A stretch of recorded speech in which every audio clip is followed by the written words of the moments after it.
जिले के पुलिस अधीक्षक श्री ओमवीर सिंह जी का मैं विद्यालय परिवार की तरफ से, अपने क्षेत्र के सारे प्रधानों की तरफ से, यहाँ उपस्थित सारे लोगों की तरफ से हार्दिक स्वागत अभिनंदन करता हूँ। आप लोगों की तालियां बज नहीं रही है, मैं चाहूंगा कि पहले तो एक बार जोरदार तालियों का स्वागत होगा। लगना चाहिए कि जखनिया में हमारे पुलिस अधीक्षक महोदय आए तो जखनिया के लोग खुले दिल से उनका स्वागत कर रहे हैं। तालियां ही उसका परिचारक होती है कि कितना जोश हमारे अंदर है।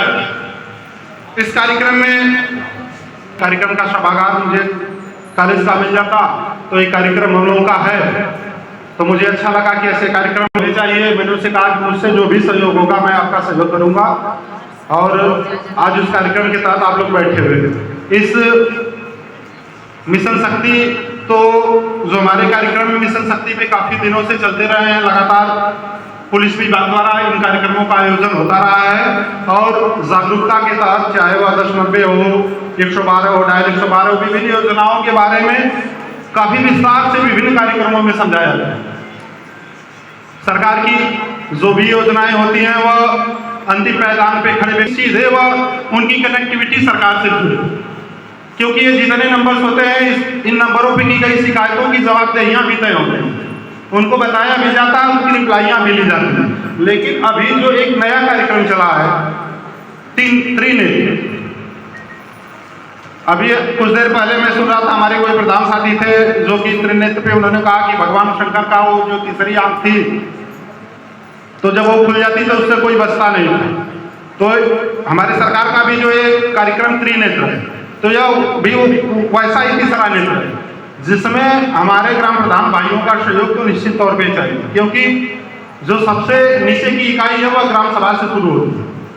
और मैं विश्वास दिलाना चाहूँगा अपने पुलिस अधीक्षक जी को कि हमारे ग्राम प्रधान आपके इस कार्यक्रम में बढ़ चढ़ के आपका सहयोग करेंगे, क्योंकि उन्होंने सरकार की जो भी योजनाएं रही, अभी पीछे एक कायाकल्प की योजना चली थी कि विभिन्न प्राथमिक विद्यालयों को या ग्राम सभाओं में जो सरकारी बिल्डिंगें थी उनके रख रखाव में कुछ बेहतर करने के लिए, और लगभग सारी पंचायतों ने इसमें बढ़ चढ़ के हिस्सा लिया। यह भी एक महत्वपूर्ण कार्यक्रम है।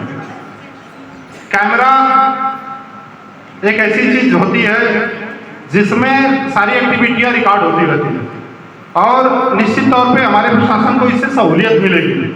अगर जखनिया से गाजीपुर तक विभिन्न अगर ग्राम सभाओं के मुख्यालयों जो गांव के मेन चट्टिया अगर उस पर ही कैमरे लगे हों, अगर कोई अपराधी किसी वारदात को करके निकलता है या किसी की एक्टिविटी किसी गाड़ी का ही लेना है, तो ये पता चल जाएगा कि पदमपुर कैबेज के कैमरे पे रही तो मदरा उसने क्रॉस किया कि नहीं किया, या मदरा से गई तो जखनिया पहुंची कि नहीं पहुंची। तो एक जो कार्य करने की का तरीका होता है, पुलिस को काफी इससे सहूलियत मिलेगी।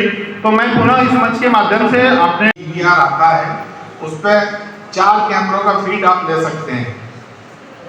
एक रास्ते पे इतने ही लगाइए, क्योंकि आप अगर पूरे गांव में 10 कैमरे का, बड़े गांव में हो सकता है ज्यादा हो, और कुछ गांव के मजरे होंगे तो उन्हें भी कवर करने का प्रयास करिए।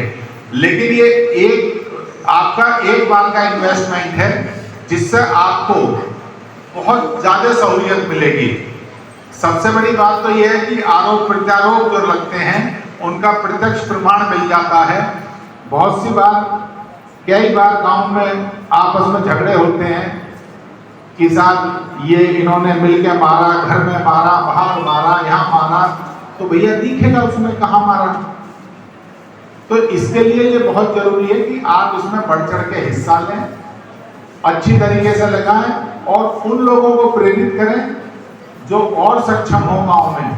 मैंने करंडा क्षेत्र में कई लोगों ने देखा है कि हम तो अब शुरू कर रहे हैं, उन लोगों ने पहले से अपने घरों पर कैमरे लगा रखे हैं, और इन घटनाओं, कई बार आपराधिक घटनाओं के खुलासे में ये बहुत बड़ा योगदान निभाते हैं। अभी पिछले 4-5 दिन पहले आप लोगों ने सुना होगा कि एक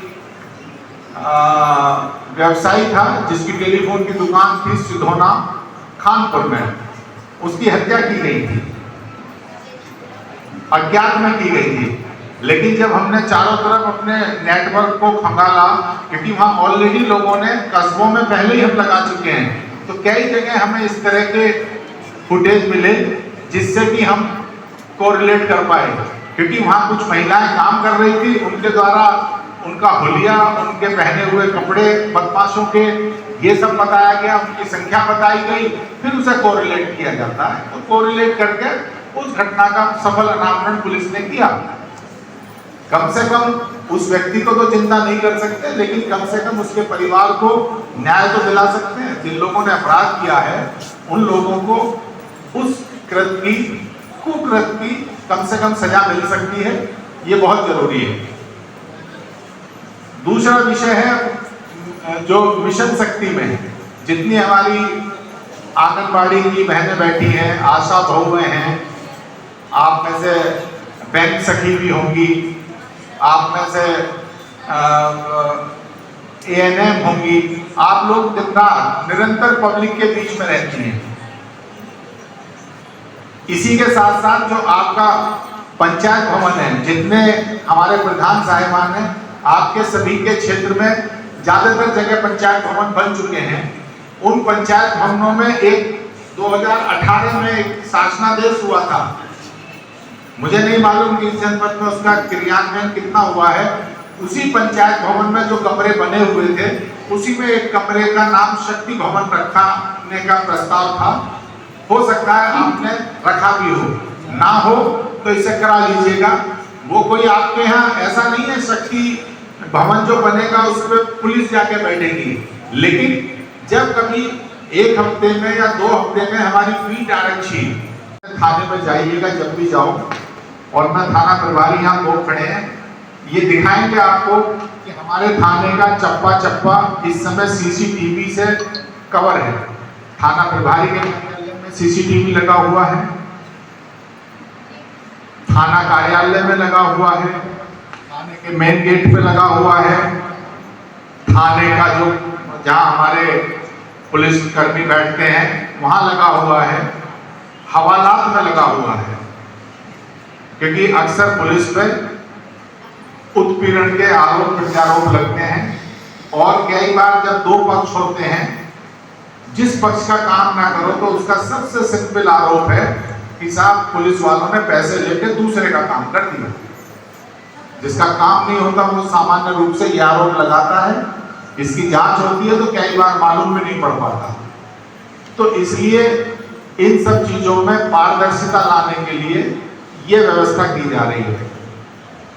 जब इसकी सफलता देखी तो अब उत्तर प्रदेश शासन ने माननीय मुख्यमंत्री जी के ही निर्देश में जो ग्रामीण विकास विभाग है उसके द्वारा एक शासनादेश किया गया है, क्योंकि कई जगह प्रधानों ने कॉपरेट किया और लगाए, लेकिन बहुत सी जगह प्रधानों के सामने ये प्रश्न प्रधान लोग हमसे करते थे कि साहब किस बजट से लगवाएं, तो मगर भाई आपके बजट का भी प्रावधान करवाएंगे।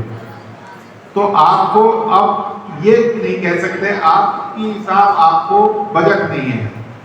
वीडियो साहब बैठे हैं, जो कंफ्यूजन दूर कर रहा हो कर लीजिएगा। वरना अधिकारी जी बैठे हैं, लेकिन आपको अपने गांव में आने जाने वाले रास्तों पे जरूर कैमरे लगवाइए, और अच्छी क्वालिटी के कैमरे लगवाइए, जिससे आदमी आदमी की तरह दिखाई दे, परछाई की तरह दिखाई ना दे। क्योंकि बहुत से कैमरे देखे होंगे जिनमें नाक मुंह कान सब मिले रहते हैं, बस एक साया सा चलता रहता है। ऐसे कैमरों की जरूरत नहीं है। कैमरे ऐसे लगाएं जिसमें आदमी पहचाना जा सके, और इसके लिए आप जरूर थाने में जाके देखें, और आप लोग दिखाइए, प्रधान जी आए तो जबरदस्ती दिखाइए कि देखो हमारा कैमरा किस तरह से, हमारा थाना किस तरह से कवर है। दूसरी स्थिति उसमें यह आएगी, जब आप कैमरा लगवा देंगे तो आपको उसको सुरक्षित रखने की दिक्कत आएगी। तो मेरा आप लोगों को सुझाव है कि उस आने जाने वाले रास्ते में किसी ना किसी का घर होगा ही, पक्का घर भी होगा। ऐसे घरों में जरूर स्थापित करें। ऐसा कैमरा ना लगवाएं जिसमें 200-400 मीटर दूर लगाना पड़े, क्योंकि सामान्य रूप से एक यूनिट जो केतरी देवी डिग्री कॉलेज के प्रांगण में उपस्थित परमादरणीय पुलिस अधीक्षक महोदय, SDM जखनिया, CO फुलपुरा, इस विद्यालय के प्रबंधक BDO साहब, और हमारे सामने बैठे इस समाज को एक समाज में अग्रणी भूमिका निभाने वाले, एक नई दिशा देने वाले हमारे सभी माताएं बहन